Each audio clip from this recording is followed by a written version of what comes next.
menyapa kita sekalian. Shalom. Tuhan Yesus memberkati kita semuanya. Ya, kita akan melanjutkan kebenaran firman Tuhan yang saya sudah sampaikan kepada kita pada minggu-minggu yang lalu ya. Kalau terakhir di catatan saya di sini, kalau tidak di sini di tanggal 18 bulan 7 yang lewat ya. Nah, Bapak Ibu, firman yang telah saya sampaikan mungkin masih ingat ya, tentang Ethiopia. Ya, Ethiopia. Atau kita lihatlah dulu sebentar. Yeremia pasal 13 ayat yang ke-23. Kita silakan dibacakan dulu. Yeremia 13 ayat 23, demikian firman Tuhan. Ya. Dapatkah orang Ethiopia mengganti kulitnya atau macan tutul mengubah belangnya? Masakan kamu dapat berbuat baik, hai orang-orang yang membiasakan diri berbuat jahat? Ya. Bapak Ibu masih ingat kan? Karena sudah agak lumayan lama. Nah, di sini ada 3 saudaraku yang disampaikan lewat Yeremia pasal 13 ayat 23 ini. 3 hal yang tidak dapat berubah. Yang pertama adalah orang Ethiopia tidak dapat mengganti kulitnya. Dia hitam, kulitnya gak bisa berubah. Yang kedua, macan tutul tidak dapat mengubah belangnya. Ini bahkan menjadi satu kebanggaan baginya. Dan yang ketiga, orang yang membiasakan diri berbuat jahat tidak dapat berbuat baik. Atau menurut ayat tadi, orang yang membiasakan diri berbuat jahat, masakan ia dapat berbuat baik. Nah, ini yang sudah saya sampaikan pada minggu-minggu yang lalu itu. Nah, bagaimana caranya kita dapat mengalami pembaharuan hidup supaya kita bisa berubah di hadapan Tuhan? Saya sudah sampaikan kepada kita proses pembaharuan hidup. Yang pertama adalah melalui air dan roh. Kelahiran baru, baptisan air dan baptisan Roh Kudus yang akan membawa kita kepada kelahiran baru.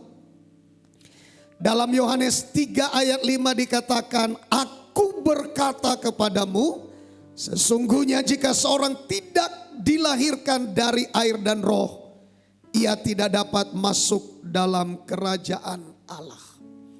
Nah, itulah saudaraku yang saya sudah bagikan kepada kita pada waktu menjelang kita memasuki baptisan ya, pada minggu yang lalu. Nah, pembaharuan hidup yang kedua adalah kita temukan di dalam penggembalaan. Penggembalaan yang baik dan benar. Tergembala dengan baik. Jadi kalau kita benar-benar ingin mengalami pembaharuan hidup di hadapan Tuhan, maka kita harus perhatikan ini. Tergembalalah dengan baik. Nah, hari ini kita akan belajar, saya akan ajak kita melihat Keluaran pasal 3. Nanti kita akan baca ayat yang pertama sampai ayat 5. Tapi kita hemat waktunya saudara, kita baca lebih dulu ayat 1. Nanti kita lanjutkan ya. Ayat 1 lebih dulu. Saya berharap kita memperhatikan dengan baik ya. Walaupun karena ini memang adalah prokes ya. Jadi agak jauh sampai ke belakang sana. Ya, saya berharap walaupun saudara jauh sampai di halaman, perhatikanlah kebenaran firman Tuhan. Ya, silakan Pak. Kita lihat ayat 1. Keluaran 3 ayat 1 demikian firman Tuhan. Ya. Adapun Musa, ia biasa menggembalakan kambing domba Yitro mertuanya imam di Midian. Ya. Sekali ketika ia menggiring kambing domba itu ke seberang padang gurun, sampailah ia ke gunung Allah, yakni gunung Horeb. Ya, puji Tuhan. Saudara, Musa setelah ia keluar dari Mesir, maka ia masuk dalam penggembalaan. Penggembalaan saudara, yang dimaksud adalah kalau ada gembala tapi tidak ada domba, itu bukan penggembalaan. Atau kalau ada domba tapi tidak ada gembala, itu bukan penggembalaan. Jadi penggembalaan itu ada gembala, ada domba.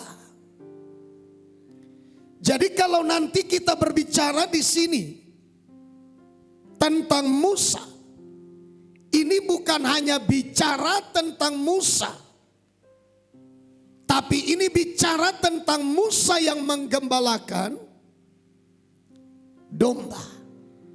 Jadi dengan kehadiran Musa sebagai gembala, maka ada domba yang digembalakan. Penggembalaan itu saudara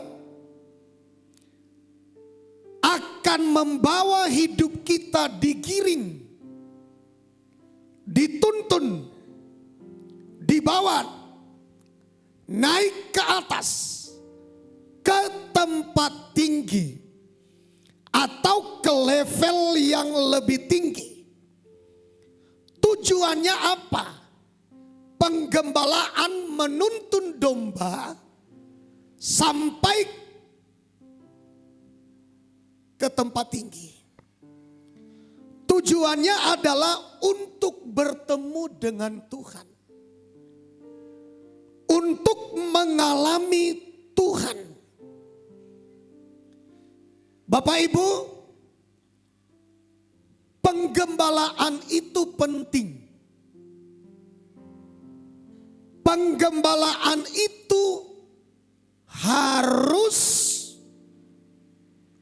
membiasakan diri, membawa diri tergembala, membiasakan diri, melatih diri untuk selalu ada di tempat penggembalaan. Mengapa saya katakan demikian? Dikatakan saudara pada ayat yang pertama ini, lanjut Pak, ayat pertama. Ya. Ayat 1. Ya. Adapun Musa, ia biasa menggembalakan kambing domba Yitro. Biasa menggembalakan kambing domba. Ia biasa.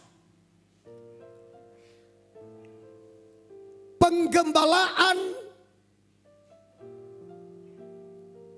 harus menjadi sebuah kesukaan, sebuah kegemaran dalam kehidupan kita bersama. Biasa di sini bukan hanya bicara tentang Musa, tapi biasa di sini juga bicara tentang domba. Sebab ini bicara tentang penggembalaan Musa terhadap domba. Jadi kalau ada kata di sini biasa menggembalakan domba, berarti domba juga biasa berada di dalam penggembalaan. Mengapa begitu penting kita membiasakan diri? Bukan untuk yang jelek, bukan untuk yang jahat, tapi melatih diri, membiasakan diri untuk berada di tempat penggembalaan. Karena di dalam penggembalaan kita akan digiring, kita akan dituntun, kita akan dibawa, kita akan diseret masuk ke gunung Tuhan, bertemu Tuhan. Orang yang tidak mengalami Tuhan, saya tanya, bagaimana ia bisa berubah? Orang yang tidak mengalami Tuhan, bagaimana ia bisa berubah? Mengapa penting domba digiring ke gunung Tuhan, naik ke atas, naik ke level yang lebih tinggi, butuh tenaga, butuh waktu, butuh keringat untuk naik ke gunungnya Tuhan, bertemu Tuhan. Mengapa begitu penting? Karena ketika kita bertemu Tuhan, maka disitulah kita mengalami perubahan. Jadi hanya di dalam penggembalaanlah kita mengalami tuntunan. Hanya di dalam penggembalaanlah kita menemukan bagaimana hidup itu dibawa. Bagaimana hidup itu digiring bertemu dengan Tuhan, dan bertemu dengan Tuhan itu di atas, bukan ke bawah. Kalau saudara beribadah tapi kerohanian saudara terjun ke bawah, saudara tidak akan mengalami Tuhan.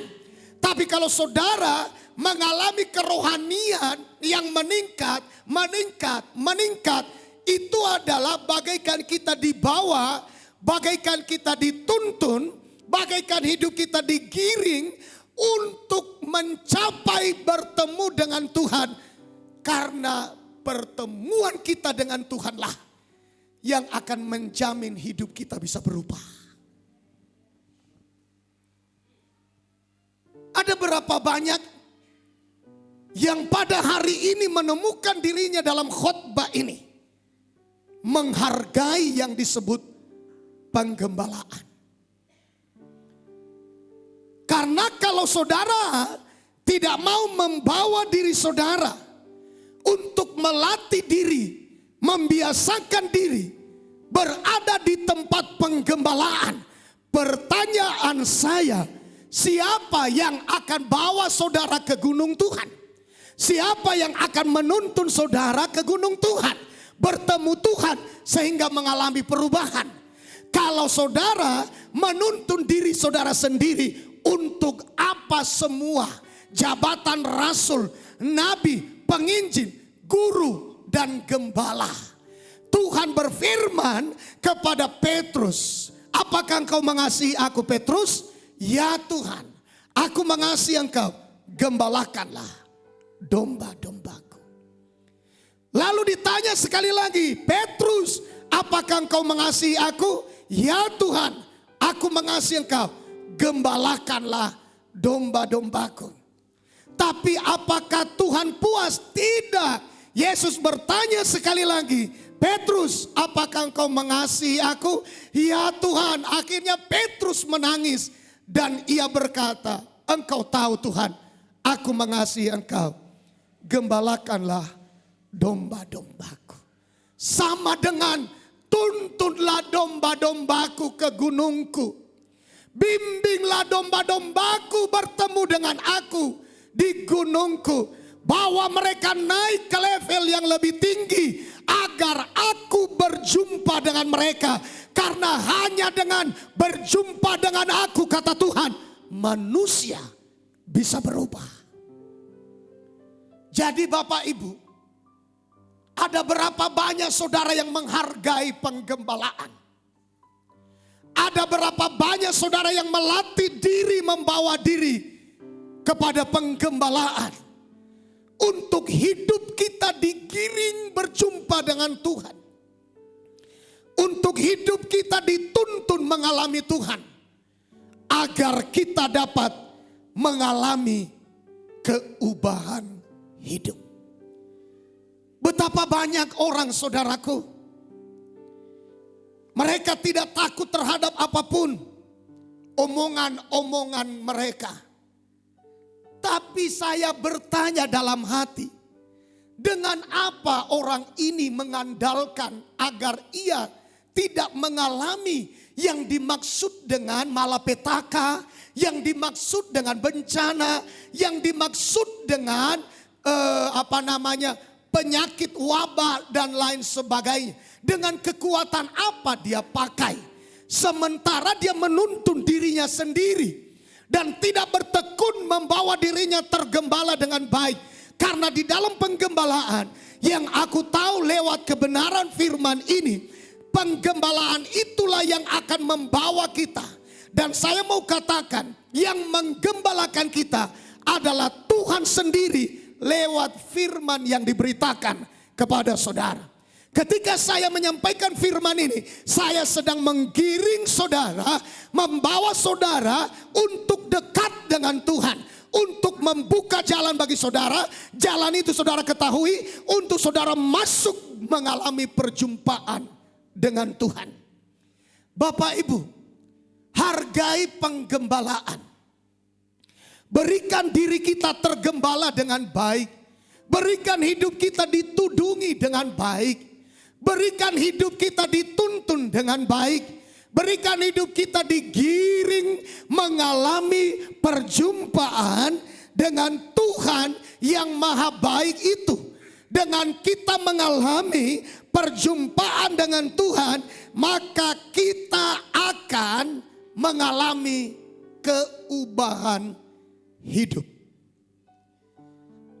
Ibadah tidak cukup 1 kali 1 minggu. Apakah dengan itu kita yakin berkenan kepada Tuhan? 1 kali kita mendengar firman Tuhan di ibadah raya minggu. Tapi 6 hari kita mendengar lebih banyak daripada di luar firman. 6 hari banding 1 tidak seimbang. Itu makanya firman itu dihimpit oleh pendengaran yang 6 hari. Tidak sebanding. Sedangkan 50-50 pun setengah-setengah saya katakan jangan. Saudara harus menunjukkan kepada Tuhan bahwa saudara harus mengunggulkan Tuhan, mengunggulkan firman-Nya dibanding dengan yang lain. Supaya lebih kecil saudaraku, dominasi daripada dunia ini di dalam hidup kita. Agar firman jangan dihimpit, harus lebih banyak dengar firman Tuhan. Harus lebih banyak berada dalam penggembalaan.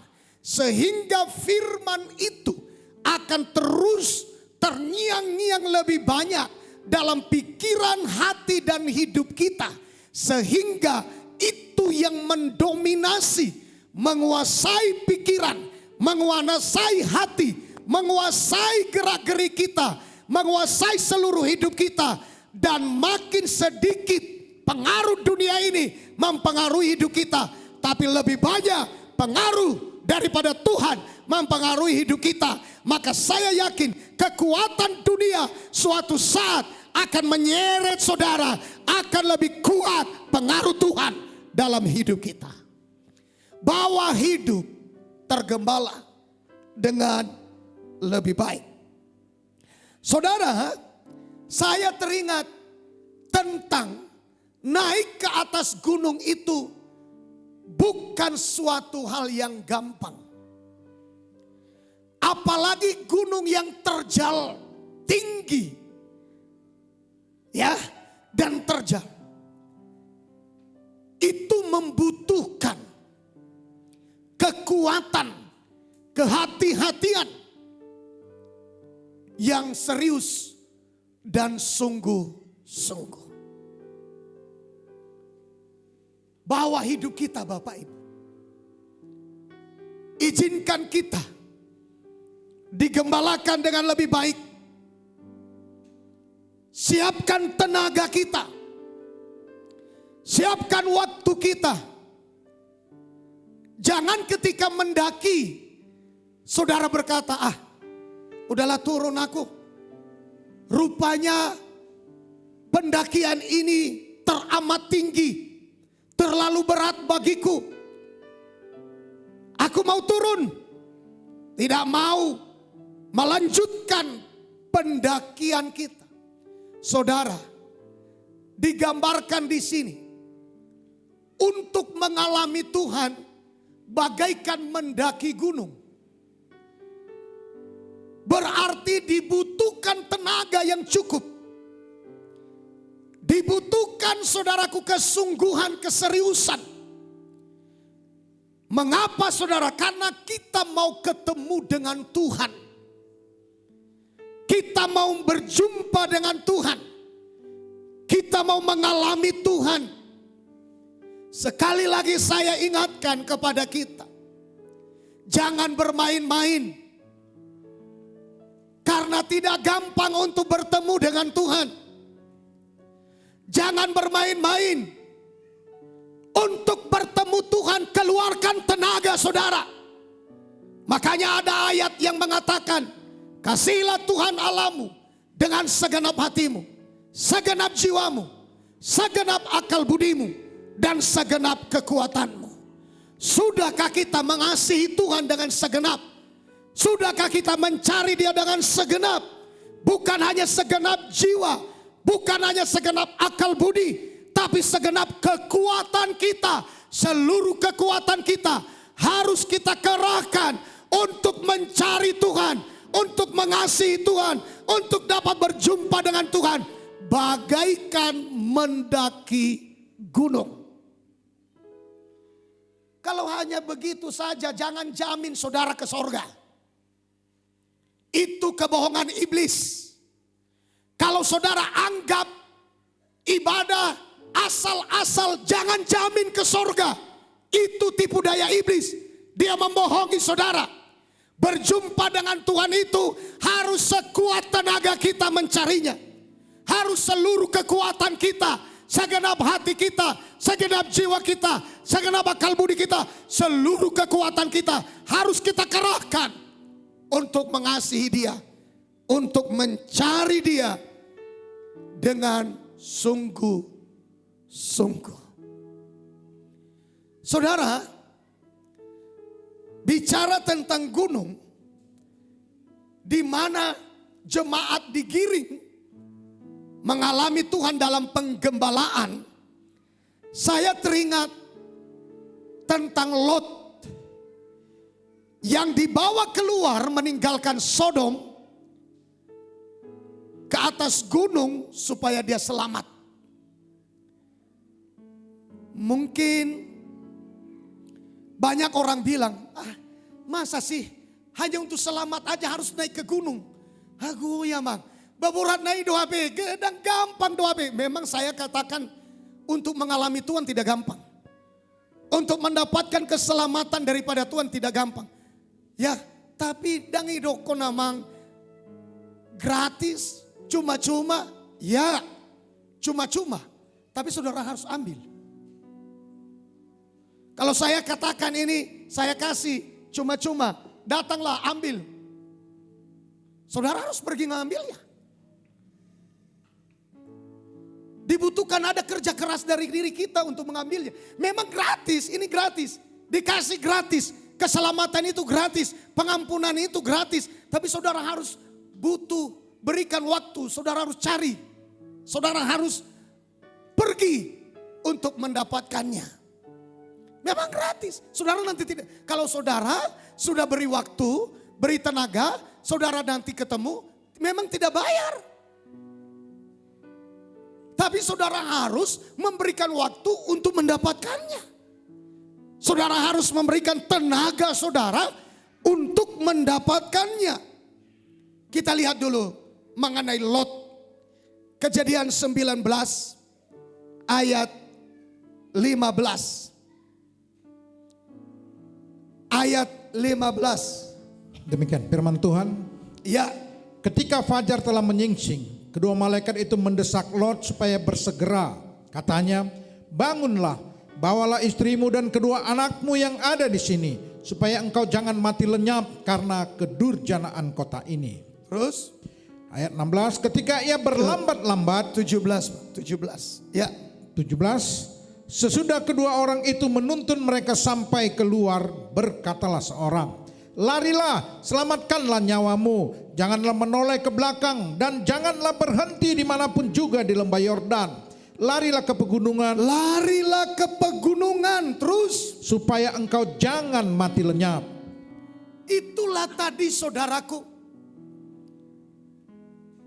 Di mana Musa menuntun domba-domba itu, domba gembalaannya. Di dalam penggembalaan, Musa memiliki tugas menuntun domba-domba ke gunungnya Tuhan untuk bertemu dengan Tuhan, untuk mengalami keubahan hidup, untuk diselamatkan dan sebagainya dan sebagainya. Demikian juga dengan Lot. Tuhan mau menghancurkan Sodom dan Gomora. Karena dosa terlalu banyak di Sodom dan Gomora. Dosa bertumpuk-tumpuk di Sodom dan Gomora. Lalu saudaraku, kita melihat di sini malaikat mendesak Lot, bangunlah. Bangunlah. Saudara, untuk menyadarkan kita harus bangun. Sebelum kita bangun, tidak ada kesadaran. Coba lihat orang yang tidur, musuh sudah ada di sampingnya, ia tidak sadar. Orang sudah pegang golok, lalu siap menebas lehernya. Orang yang lagi tidur, nyenyak, ngorok, tidak sadar. Saudara, sadarlah, dunia ini tidak selamanya. Murid-murid bertanya kepada Yesus, kapankah hari kedatanganmu? Kapankah dunia ini akan berakhir? Artinya, Tuhan pasti akan datang, walaupun kita tidak tahu kapan. Yang kedua, dunia ini pasti akan mengalami kiamat, walaupun kita tidak tahu kapan. Jangan sampai ada orang yang mengatakan bahwa dunia ini gak ada kiamat. Tuhan mengatakan dunia ini, baca kitab Wahyu, akan digulung, akan dihancurkan. Bahwa dunia ini suatu hari akan mengalami kiamat. Saudaraku, bagaimana caranya agar kita lolos? Kita harus disadarkan, bangun, bangun, bawalah istrimu, bawalah anak-anakmu, bawalah seisi rumahmu, bawalah keluargamu, keluar dari Sodom, keluar dari dunia. Ketika Tuhan akan menghukum dunia, akan menghancurkan dunia, akan membinasakan dunia, bawalah anakmu, bawalah istrimu, bawalah keluar mereka, karena Sodom akan dibinasakan, Sodom akan dihancurkan, dunia akan dihancurkan. Bawa anakmu, bawa istrimu, bawa seisi rumahmu, bawa mereka keluar dari Sodom. Nanti kita akan lihat mengapa harus ditinggalkan Sodom. Bapak Ibu, kedurjanaan Sodom luar biasa. Kedurjanaan dunia ini luar biasa. Kejahatan di mana-mana, dosa di mana-mana, penyangkalan akan Tuhan, penghujatan tentang Tuhan di mana-mana. Dunia ini jahat dan Tuhan suatu hari akan datang menggenapi apa yang Ia firmankan. Dunia akan dihukum sama seperti Sodom yang dihukum pada waktu itu. Dunia akan dihakimi dan Tuhan bilang, bawa, lari, bawa, pergi, bawa keluar dari kota Sodom anak dan istri. Kemana? Larilah ke pegunungan supaya engkau jangan mati lenyap. Untuk selamat rupanya harus naik ke atas gunung. Untuk lolos dari penghukuman ternyata harus naik ke atas gunung. Saya yakin ini mengandung pengertian. Saya yakin antikris muncul. Tuhan mau menghukum dunia. Bukan berarti kita harus naik ke gunung. Gunung juga akan ditimpa murka. Gunung juga akan ditimpa bencana. Di atas gunung juga Tuhan bisa hukum. Gunung juga bisa diratakan oleh Tuhan. Jadi saya meyakini bahwa gunung yang dimaksud pengertiannya bukanlah gunung secara fisik. Tapi gunung yang dimaksud adalah naik ke level yang lebih tinggi secara rohani. Supaya apa? Supaya kita jangan mati binasa ketika dunia ini dihakimi, ketika dunia ini dihukum, ketika dunia ini dihancurkan, ketika dunia ini dibinasakan. Berikan diri kita digembalakan, dituntun, digiring untuk dibawa ke gunung Tuhan, mengalami Tuhan, supaya kita bisa diselamatkan. Bapak Ibu, hari-hari ini cintai penggembalaan, latih diri tergembala dengan baik. Bawa diri kita masuk dalam penggembalaan. Jangan abaikan penggembalaan. Jangan rendahkan penggembalaan. Penggembalaanlah yang akan membawa kita untuk naik ke level rohani yang lebih tinggi. Hingga kita mengalami perjumpaan dengan Tuhan. Saudaraku yang dikasihi Tuhan, di sini di ayat 17, silakan Pak, ayat 17 ya. Ayat 17. Ya. Sesudah kedua orang itu menuntun mereka sampai keluar, Ya. berkatalah seorang, larilah, selamatkanlah nyawamu, janganlah menoleh ke belakang dan janganlah berhenti dimanapun juga di lembah Yordan. Larilah ke pegunungan supaya engkau jangan mati lenyap. Ya, saudaraku yang dikasihi Tuhan, pada saat kita lari, dikatakan selamatkanlah dirimu, selamatkanlah dirimu, selamatkanlah dirimu. Berarti kalau orang mau menyelamatkan dirinya, tidak boleh santai. Penggembalaan tidak boleh santai. Rohani kita tidak boleh santai. Cara kita dengar firman tidak boleh santai. Cara kita menyembah Tuhan tidak boleh santai. Cara kita beribadah tidak boleh santai. Lari sekuat tenaga secepat mungkin. Saudara mendapatkan perkenanan akan Tuhan. Lari. Kita harus berlomba. Kalau orang lain main-main, biarkan dia main-main. Tapi diri kita, selamatkanlah dirimu. Kalau orang lain tidak mau sungguh-sungguh, jangan ikuti orang lain. Orang lain tidak mau serius, jangan ikuti orang lain. Tapi diri kita, selamatkanlah dirimu. Larilah. saat lari tidak boleh menoleh kiri kanan. Fokus ke atas gunung. Fokus naik secara rohani. Fokus mengalami Tuhan. Fokus pandang kepada Tuhan. Fokus melihat Tuhan. Jangan fokus lihat kesalahan orang lain. Jangan fokus melihat kelemahan orang lain. Jangan fokus melihat dosa orang lain. Nanti saudara berhenti berlari menyelamatkan diri saudara. Tapi kalau kita berlari menyelamatkan diri, fokuslah kepada Tuhan. Fokuslah kepada firman-Nya. Fokuslah kepada tuntunannya. Selamatkan dirimu. Jangan fokus kepada hal-hal yang lain di luar daripada Tuhan atau di luar daripada firman-Nya.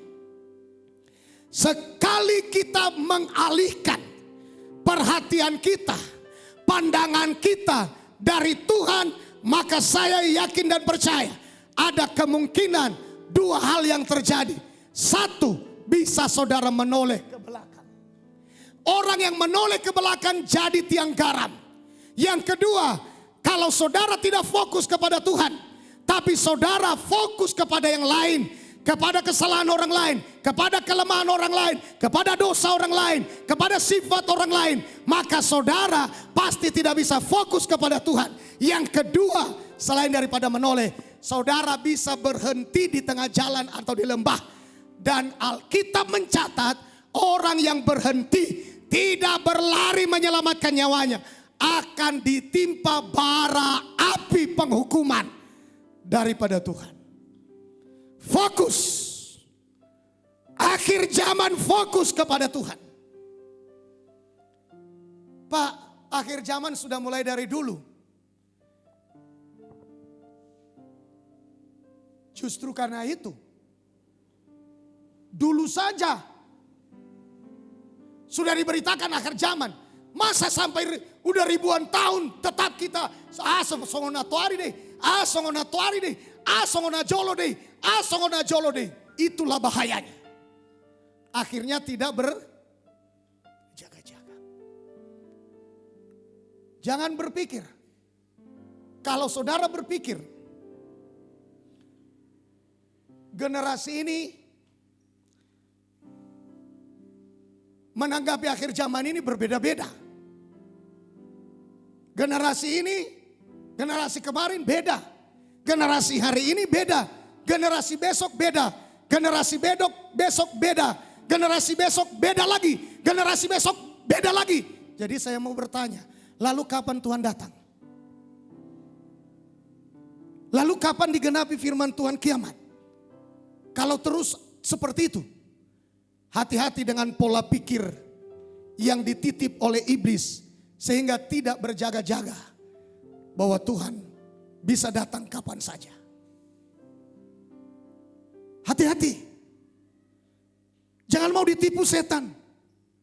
Penggembalaan tugasnya adalah membawa kita naik mengalami Tuhan, naik berlindung pada Tuhan, naik berjumpa dengan Tuhan, naik sampai kita mengalami keselamatan yang dijanjikan oleh Tuhan.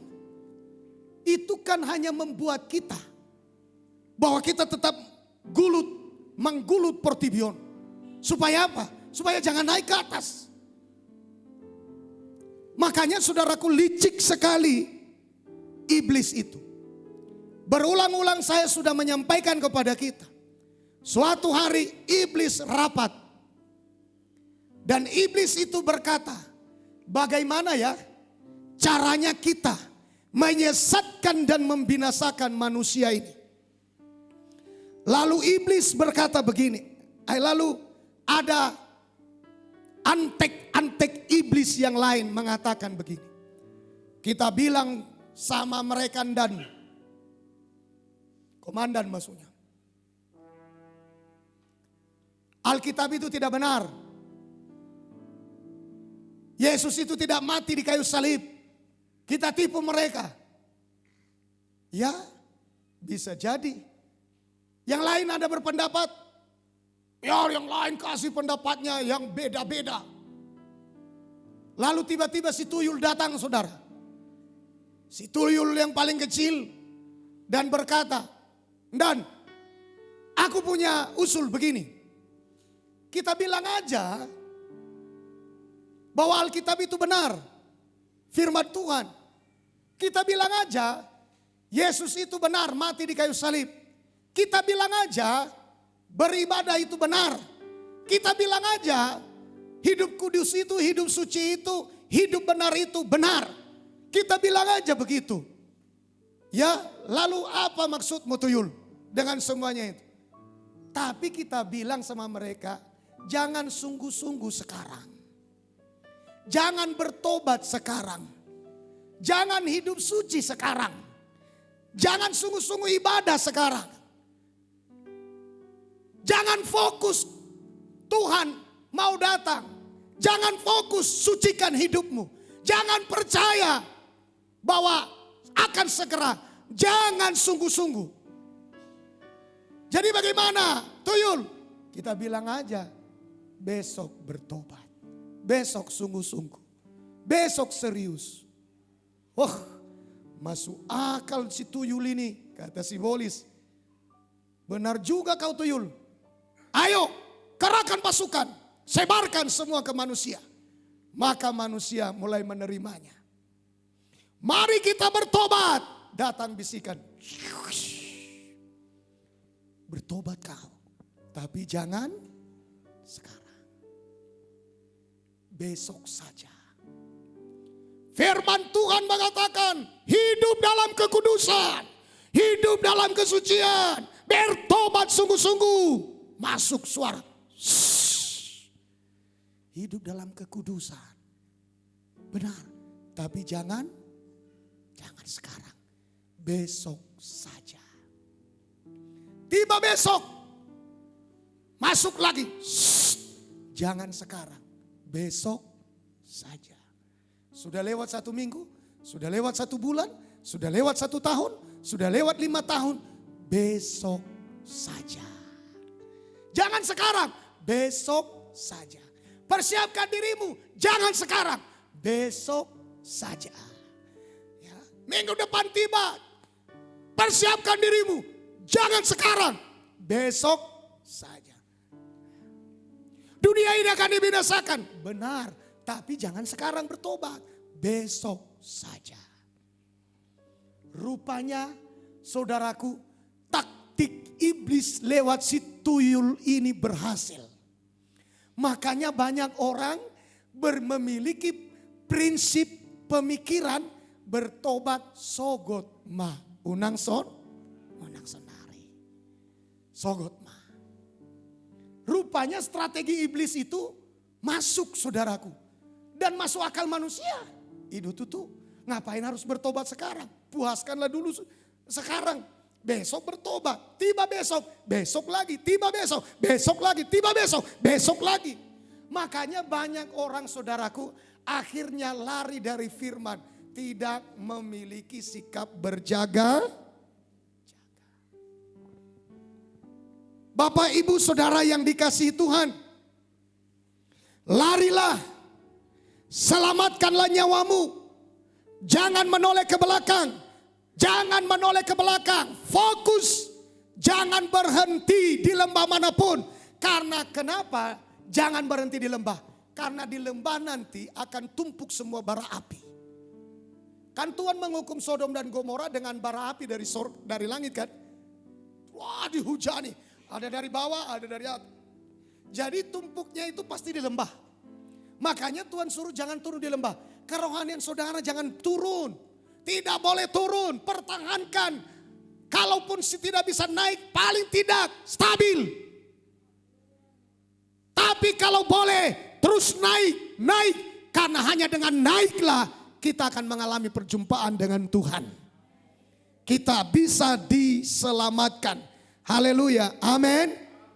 Nah, di dalam melarikan diri dari hukuman Tuhan, ya, naik ke atas gunung, saudaraku, di dalam penggembalaan tidak boleh berlambat-lambat. Mengapa kadang-kadang ada berlambat-lambat? Ya, itu berlambat-lambat karena sikap hati. Ada yang keras hati, ada yang sombong, ada yang merasa dirinya lebih tahu, lebih hebat, tidak mau memberikan dirinya untuk dituntun dengan baik. Jadi itu yang menyebabkan akhirnya berlambat-lambatlah. Ya, coba kita lihat ayat 16. Ayat 16. Ayat 16. Ya. Ketika ia berlambat-lambat, Ya. maka tangannya, tangan istri dan tangan kedua anaknya dipegang oleh kedua orang itu. Terus? Sebab Tuhan hendak mengasihani dia. Lalu kedua orang itu menuntunnya keluar kota dan melepaskannya di sana. Puji Tuhan. Saudara, Tuhan sudah membelas kasihani kita. Tuhan berkata, larilah selamatkan nyawamu. Naik ke atas gunung. Tapi masih berlambat-lambat. Bagaimana Bapak Ibu? Coba cek sikap kita dalam mengikuti Tuhan. Dalam mengiring Tuhan. Dalam mencari Tuhan. Di dalam beribadah kepada Tuhan. Apakah kita sudah serius dan sungguh-sungguh atau berlambat-lambat? Aduh, indah Tuhan, Mbak. Anak kon. Jam 10 ibadah. Jam 12 asa sahat. Nabuhana maina Tuhan. Berlambat-lambat. Ada ibadah raya, ada ibadah PA, ada ibadah doa, ada ibadah lain. Berlambat-lambat. Toy ma Tuhan dan sanggup basa petao basado hoina. Basado au. Alay buat ma. Apa Tuhan selamatkan aku? Jadi maksumu utaruan do tong tu jabum. Ngarade ubahin tong do ikon pangidon mo ikon au do manaruan tu jabumina. Tuhan kan basado. Itulah manusia berlambat-lambat. Ngai sediaun Tuhan tong do berlambat-lambat. Mari kita berlari saudaraku. Mari kita berlomba. Apa kata orang lain? Selamatkan dirimu. Kata orang lain gak usah dipedulikan. Selamatkan dirimu. Raih perkenanan Tuhan. Raih perjumpaan dengan Tuhan. Itu yang menjadi pesan firman Tuhan hari ini. Jangan berlambat-lambat. Bapak Ibu, kadang-kadang inilah Tuhan ini baik Bapak Ibu. Luar biasanya Tuhan ini. Tapi kita kurang syukuri. Coba perhatikan Bapak Ibu. Ayat 16 Pak. Silakan Pak.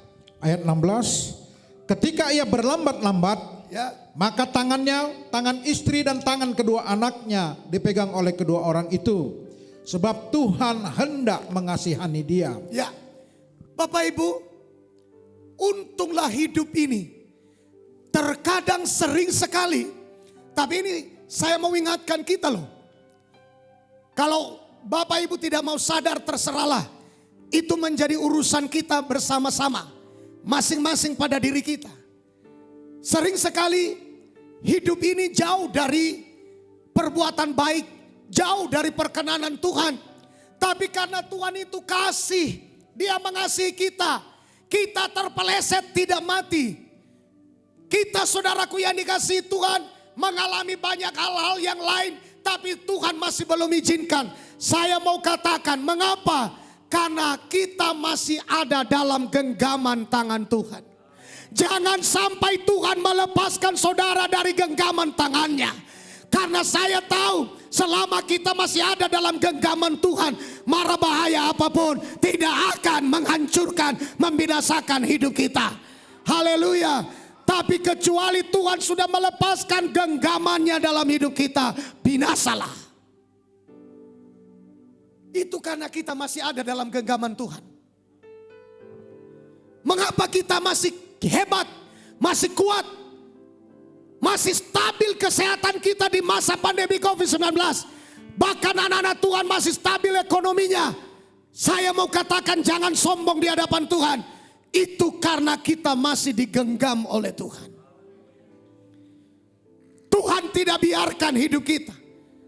Tapi saya mau bilang, jangan sampai habis batas kasih karunia Tuhan. Jangan sampai habis batas kemurahan Tuhan. Jangan sampai habis masa anugerah Tuhan. Saya katakan, kita hidup saat ini di hari-hari di mana anugerah Tuhan melimpah-limpah. Kasih karunia Tuhan melimpah-limpah. Kemurahan Tuhan melimpah-limpah. Jangan sampai kita tidak peduli. Jangan sampai kita tidak hargai. Jangan sampai kita tidak aminin. Amin Tuhan. Ini tanganku Tuhan. Pegang erat. Aku hargai. Aku hormati. Aku mau beribadah. Aku mau sungguh-sungguh. Aku mau lari Tuhan ke atas gunungmu. Selamatkan diriku Tuhan. Tapi banyak orang. Tuhan mak. Basado Tuhan ini. Hantam mak. Rasun pe alang mak. Ini bahaya ini saudaraku. Bahaya ini. Dosa pun mau tabrak aja, habis, lanjutkan aja. Pemberontakan terus berlanjut dan lain sebagainya. Habis, jangan undang sampai Tuhan habis masa kemurahannya. Tuhan lepaskan saudara. Saat saudara di atas dan Tuhan lepaskan akan jatuh ke bawah. Dan bisa pecah kepala, bisa patah tulang, bisa mati binasa selamanya. Saya mau katakan jangan undang murka Tuhan turun. Mari kita syukuri kemurahan Tuhan. Saya dan saudara, kita bisa lalui masa pandemi COVID-19. Sampai berapa lama ini bertahan, saya tidak tahu. Tapi yang saya tahu, kalau kita semua ada dalam genggaman tangan Tuhan, kita akan terpelihara sampai kapanpun. Tuhan Yesus memberkati kita semua. Kita tepuk tangan buat Tuhan Yesus. Haleluya. Katakan Tuhan baik. Haleluya, amin. Tuhan Yesus baik. Itu makanya saya katakan saudaraku, selama kita hidup di bawah kasih karunia, jangan bermain-main. Hargai dan hormati kasih karunia Tuhan, anugerah Tuhan di masa-masa yang luar biasa ini. Saudara, kenapa Lot tidak boleh berlambat-lambat? Mengapa Lot harus naik ke atas gunung dan tidak boleh berlambat-lambat? Karena Sodom dan Gomora akan dihanguskan. Karena Sodom dan Gomora dihanguskan, maka tidak boleh berlambat-lambat. Tidak boleh berhenti di lembah karena kurang fokus. Tidak boleh menoleh ke belakang. Harus fokus. Lari menuju gunung Tuhan. Naik ke level rohani yang lebih tinggi. Di mana kita bisa dapatkan, berikan diri kita dituntun dalam penggembalaan. Biarlah tangan kita diraih dalam penggembalaan oleh Tuhan. Firman yang diberitakan kepada saudara tiap hari, tiap saat di dalam penggembalaan adalah bagaikan tangan Tuhan yang meraih saudara.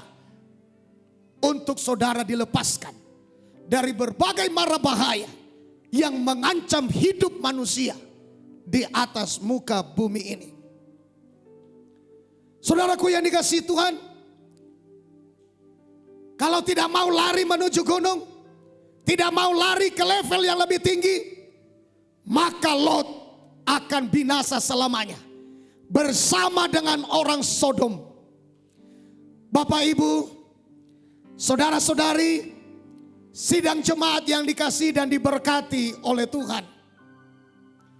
Mari hari-hari ini cintailah penggembalaan. Berikan dirimu tergembala dengan baik dan benar. Cintailah penggembalaan. Berikan diri kita tergembala dengan baik. Di dalam penggembalaan harus ada penundukan diri. Harus ada penaklukan diri. Harus dengar-dengaran, harus ada ketaatan agar saudara dapat dibawa keluar dari Sodom dan Gomora, agar saudara dapat dibawa keluar dari tempat penghukuman Tuhan, agar saudara dapat dibawa keluar dari tempat yang akan dibinasakan oleh Tuhan, agar saudara dapat diselamatkan. Di dalam Kisah Rasul pasal 2 ayat 40 mengatakan, ya, silakan Pak dibacakan. Mari perhatikan. Kisah Rasul 2 ayat 40 mengatakan, ya dibaca Pak. Demikian firman Tuhan. Dan Ya. dengan banyak perkataan, dan dengan banyak perkataan lain lagi, Ya. ia memberi suatu kesaksian yang sungguh-sungguh. Ya. Dan ia mengecam dan menasihati mereka. Ya. Katanya, berilah dirimu diselamatkan dari angkatan yang jahat ini. Saudaraku yang dikasihi Tuhan, berilah dirimu diselamatkan dari angkatan yang berdosa ini, dari angkatan yang jahat ini, dari angkatan yang menghina Tuhan, merendahkan Tuhan, merendahkan kasih karunia Tuhan. Di zaman sekarang dosa memuncak. Saya mau katakan, berilah dirimu diselamatkan. Biarlah tangan saudara diraih oleh firman, mengajak saudara keluar dari tempat penghukuman Tuhan. Ikuti gerak firman hari-hari ini, agar kita boleh diselamatkan. Karena penggembalaan akan menuntun jemaat untuk keluar dari Sodom yang dikuasai dosa, kenajisan, dosa kedagingan, dosa duniawi, dan berbagai macam dosa ketidakpedulian akan Tuhan. Penggembalaanlah yang akan tarik saudara dari sana dan bawa saudara ke gunung Tuhan untuk berjumpa, mengalami Tuhan. Jangan saudaraku beribadah setengah-setengah. Jangan saudaraku melayani setengah-setengah. Layanilah Tuhan dengan menghormati kesempatan yang diberi Tuhan. Jangan sampai Tuhan cabut semuanya dan akhirnya binasa. Kesempatan yang Tuhan beri belum tentu didapatkan oleh orang lain.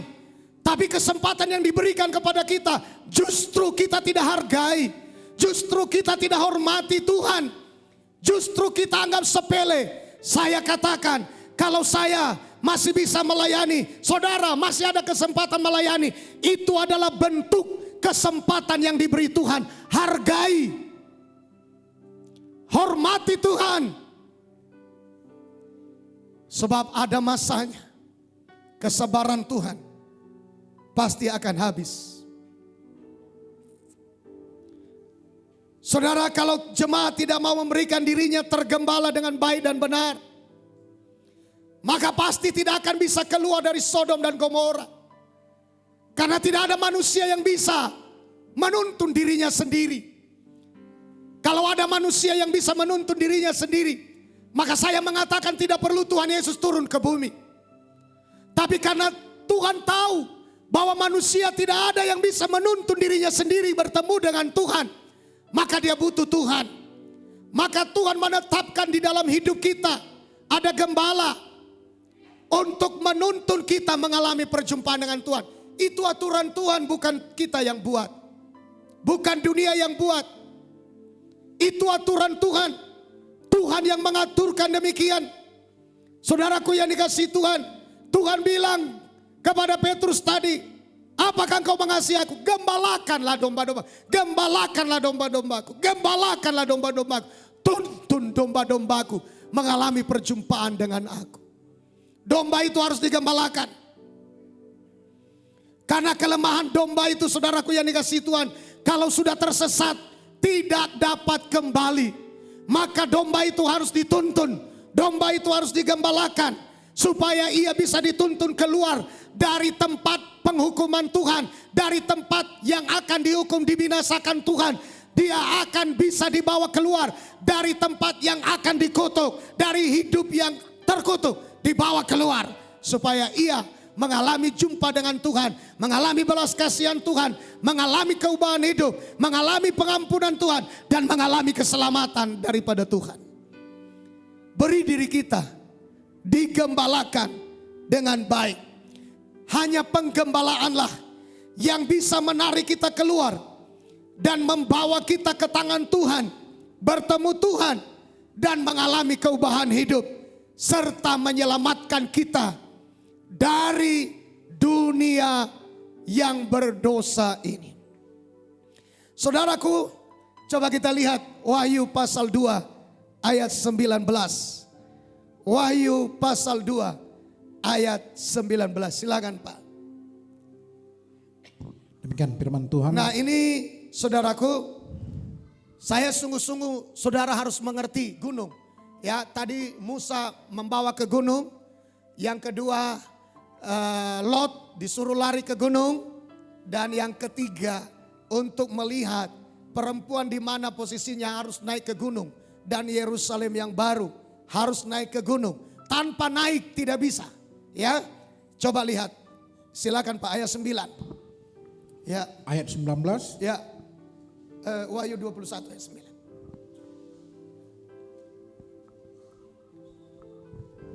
Wahyu 21 ayat 9, demikian firman Tuhan. Maka datanglah seorang dari ketujuh malaikat yang memegang ketujuh cawan, yang penuh dengan ketujuh malapetaka terakhir itu. Lalu ia berkata kepadaku, katanya, marilah ke sini, aku akan menunjukkan kepadamu pengantin perempuan mempelai. Saudara mau lihat posisi mempelai daripada Tuhan Yesus di mana? Ya, mau lihat posisinya di mana? Coba kita lihat ayat 10. Ini saudaraku ada dua yang bisa kelihatan di sini. Kalau saudara mau masuk ke sini, saudara mau jadi mempelai wanita Tuhan yang diselamatkan masuk Yerusalem baru, maka saudara tidak ada alasan lain kecuali naik. Ayat 10 Pak. Ayat 10. Ayat 10. Lalu di dalam roh ia membawa aku ke atas sebuah gunung yang besar lagi tinggi. Ya. Dan ia menunjukkan kepadaku kota yang kudus itu, Yerusalem, turun dari sorga dari Allah. Ada dua yang diperlihatkan Tuhan kepada Rasul Yohanes ini. Yang pertama adalah pengantin wanita Tuhan. Yang kedua, Yerusalem yang baru. Untuk dapat melihat di mana posisi daripada mempelai wanita Tuhan. Untuk dapat melihat di mana posisi daripada Yerusalem yang baru. Maka saudara harus naik ke atas. Gunung di sini selalu bicara tentang tempat yang tinggi. Dari bawah, di bawah berarti dia posisi tidak bisa melihat. Karena dia ada di bawah. Supaya dia dapat melihat maka dia harus dibawa naik ke atas gunung yang paling besar dan tinggi. Itu kata Alkitab. Coba Pak sekali lagi Pak ayat 10 Pak. Ayat 10. Ya. Lalu di dalam roh ia membawa aku ke atas sebuah gunung yang besar Gunung lagi yang tinggi. besar lagi tinggi. Saudaraku untuk dapat melihat posisi daripada mempelai wanita Tuhan. Dan Yerusalem yang baru. Saudara untuk kita dapat melihat. Apalagi saudara rindu mau masuk ke dalam. Saudara harus naik ke atas. Naik ke atas gunung yang besar dan tinggi. Naik ke atas. Barulah kita bisa melihat Yerusalem yang baru. Barulah kita bisa melihat mempelai wanita anak domba Allah. Saudaraku yang dikasih Tuhan, dengan kata lain, kita harus mau dibawa naik ke atas level rohani yang lebih tinggi secara roh.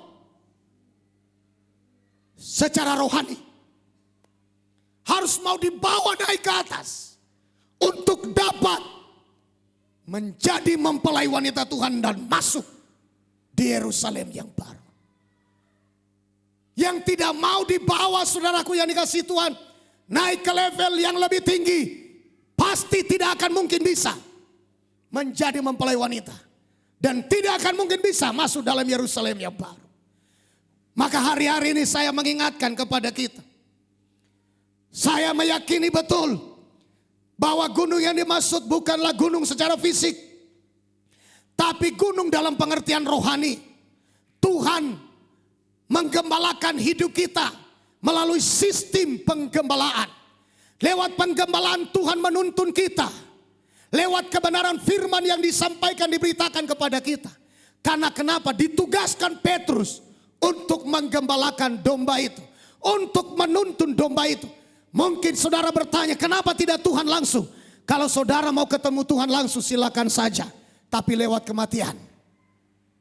selama saudara masih hidup, Tuhan menetapkan pemimpin-pemimpin rohani atas hidup kita.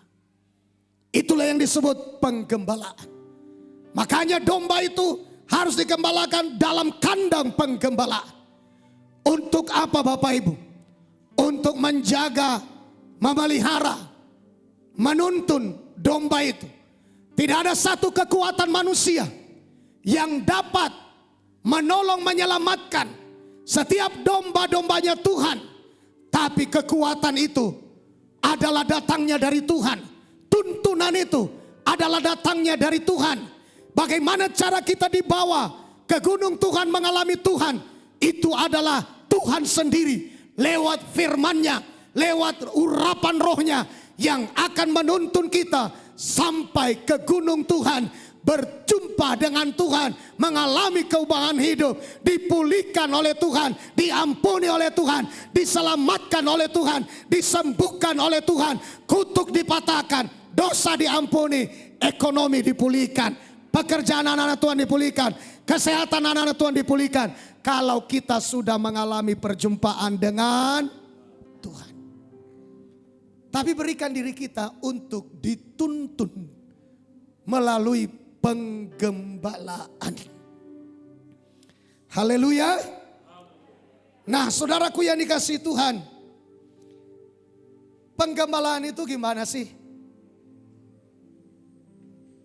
Ya, penggembalaan itu mungkin, jadi saya berpikir-pikir ini, nanti saya lanjutkan menjadi tanggung. Jadi kita lanjutkan saja ke minggu-minggu mendatang. Baik, saya akan ajak kita untuk menyembah Tuhan. Ya, sisihkan waktu saudara menyembah Tuhan. Gak usah fokus kepada yang lain, lebih baik fokus kepada Tuhan. Haleluya, katakan amin Bapak Ibu. Haleluya. Baik, kita bangkit berdiri bersama.